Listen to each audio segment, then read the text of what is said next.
Welcome back, Dino Nuts, to Jurassic Jabber episode number 8. Now, a lot of you have requested that I do this episode on Chronosaurs or Quetzalcoatlus, but those are going to have to wait just a little bit longer. There's some new talk zipping through the scientific community that I just have to go over. A new look at the king, Tyrannosaurus Rex.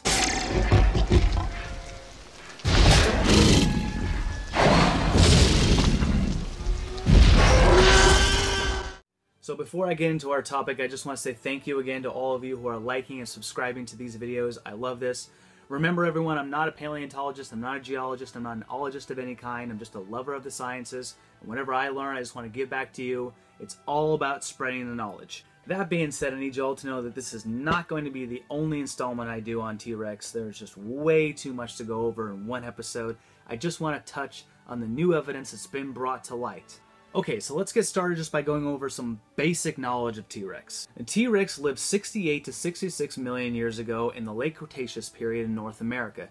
At 40 feet long and 16 feet high at the hip, it is one of the largest theropod dinosaurs in history. At the time it was discovered back in 1905 by paleontologist Henry Fairfield Osborn, there were no other carnivorous dinosaurs anywhere near as big as this animal, which is why it was given the name Rex, which means king. When the first holotype specimen was put together, they made T-Rex stand upright with his neck back and his tail dragging on the ground, which we now know is not true, and it has taken over a half a century for us to get to the point where we are now. T-Rex's head was actually much lower to the ground, and its giant tail worked as a counterbalance, which is extremely important in regards to how the animal actually moved. It had extremely large muscles running from the tail to the back of the thigh bone, which helped pull and push the animal forward and backwards and was crucial to the animal's balance. Now you would think that a large predator with a hot rod shaped body and all that muscle in the legs and tail would be able to move 32 miles per hour like they said in Jurassic Park.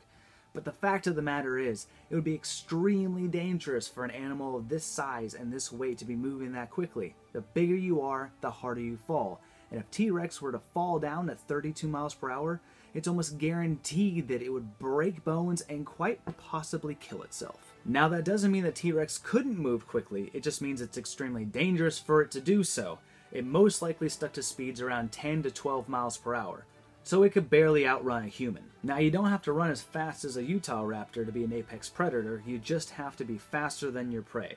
And there are plenty of sauropods and large hadrosaurs that probably couldn't move that fast anyway. So I know that might be disappointing for a lot of you, but paleontologists have come up with some new evidence to make up for the T-Rex's lack of speed. Using CT scanners, paleontologist Larry Whitmer of Whitmore Labs has created a 3D model of the inside of the T-Rex skull. Doing this, Professor Whitmore was able to accurately create a 3D printed model of the T-Rex brain, and he found out that it was 2 to 3 times larger than the brain of a regular reptile at the size of T-Rex. Why, you might ask? Because this is not a reptilian brain, it's a bird brain. See, here's the thing.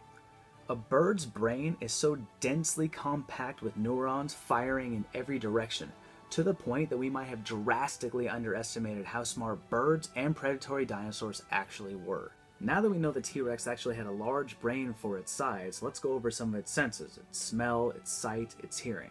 Larry Whitmer discovered that the sections of the brain dedicated to these senses are supersized. Its olfactory bulbs were huge compared to other dinosaurs, which gave it a remarkable sense of smell. It also had large optic nerves, which suggests really good vision. It also had a very large and stable inner ear, which enabled it to lock onto its prey item while it was moving around. This is like a gyroscopic stabilization system, which is also found in modern-day predators. Oh wait, I forgot about its mouth. The jaws of this predator produced a bite force of 8,000 pounds. That's like being sat on by an elephant. And let's not forget that T-Rex had the largest teeth of any carnivorous terrestrial dinosaur in history, both width and in height. These slight serrations, which are on both sides of the teeth and are called the carinae row, helped the Rex cut through bone and flesh, while the killer bite force did the rest. Now I hope you're all listening carefully because it's about to get low. Recent studies have shown that T-Rex was actually very sensitive to low-frequency sounds, lower than most of us can even hear, what we call infrasounds. Professor Julia Clark has been studying dinosaur vocalization, and she has come up with some very plausible and interesting new theories. Modern large predators today on land are all mammals and all make very loud noises and roar.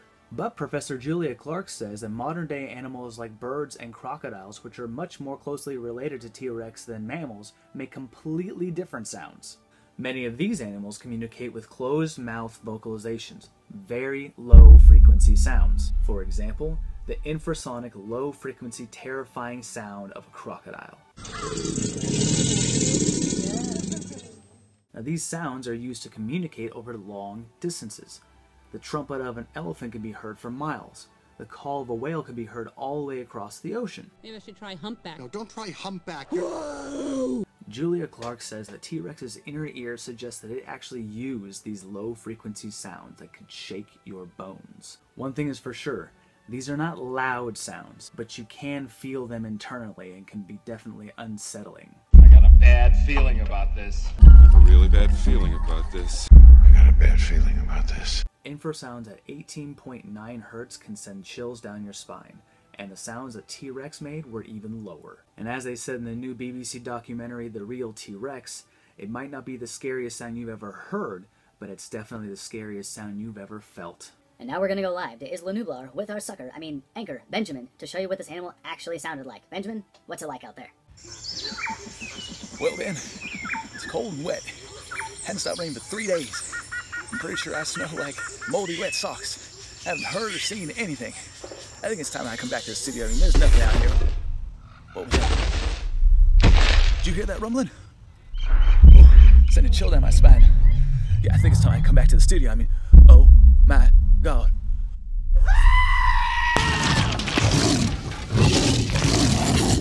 Oh! Well, it looks like we're gonna have to send in our in-the-field medic, Ivan Grago, to help out Benjamin. Ivan, what's your take on this? He does. He does. I'm sure he'll be just fine. Now that we've gone over its senses, let's move on to the new evidence of what T-Rex actually looked like. So let's start off with the color. Most large predators are camouflaged to hide them or sneak up on their prey. Stripes, spots, moon-colored hair and skin. So it would make sense that an animal as large as T-Rex would not be like a walking rainbow of colors. It would have more of a subtle range to hide it from its prey. Professor Julia Clark is now looking at fossils underneath the electron microscope for the sole purpose of finding out the colors of dinosaurs. She recently discovered structures that contain color pigments and melanin, the same structures that give us a tan.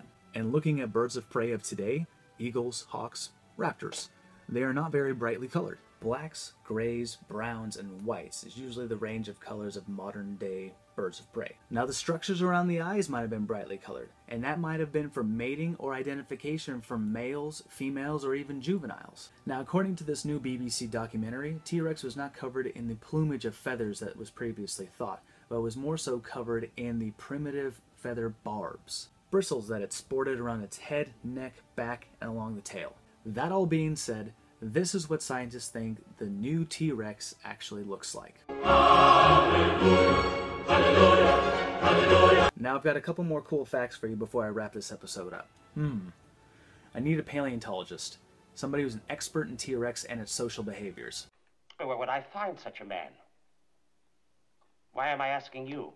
Famous paleontologist Phil Currie of the University of Alberta, Canada, has made a miraculous discovery in the social behaviors of T-Rex. He found a bone bag containing multiple skeletons of T-Rex's cousin Albertosaurus, ranging anywhere from juveniles, teens, and adults. This might suggest that T-Rex and its cousins might have hunted and traveled in family groups. Side note, scars on the T-Rex's skull were most likely made by other T-Rexes.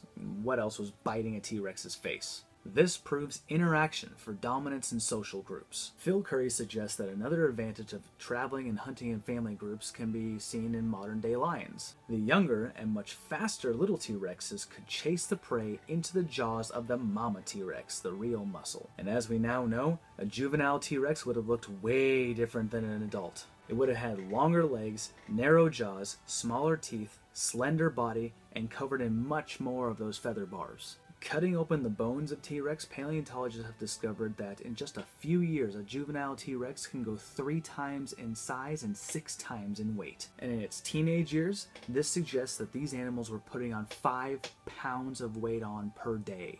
To sum it up, T-Rex was a hunter capable of tracking and killing prey from miles around. All the dinosaurs feared the T-Rex. So just because this animal couldn't run fast, wasn't brightly colored, and didn't roar the way it did in Jurassic Park, doesn't mean it wasn't terrifying.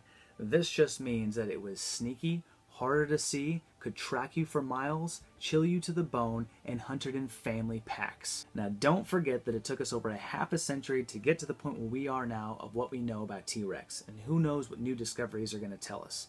Thank you very much for listening to my take on the new T-Rex makeover. Make sure that you share, like, subscribe to these videos. I love this. For all you people out there who wanted me to do one on Quetzalcoatlus and Kronosaurs, don't worry, those are coming up. I hope you all had a safe new year. Ben from Jurassic Jabber.